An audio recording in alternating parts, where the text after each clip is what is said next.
তিনটার একটাও এখন আমার ভিতরে আসে নাই, আমার আপনার ভিতরে আসে নাই। যদি আসতো, রাসূল আমার মডেল হইতো, আমার দিকে তাকাইলে রাসূলের দেশ দেখা যাইতো, আমার কর্ম দেখলে রাসূলের কথা মনে পড়তো, আমার কথা শুনলে আল্লাহ রাসূলকে স্মরণ হইতো।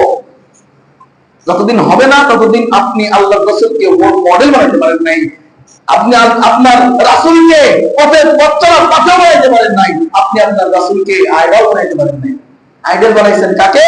দুনিয়াবি কাফের মুশরিক আর বেঈমানদেরকে, যার দিকে যা আপনার দিকে তাকাইলে যাকে দেখা যায়, আপনার দিকে তাকাইলে মেসির কথা মনে পড়ে, আপনার দিকে তাকাইলে ইহুদের কথা মনে পড়ে, আপনার দিকে তাকাইলে ওই দাড়ি সাদা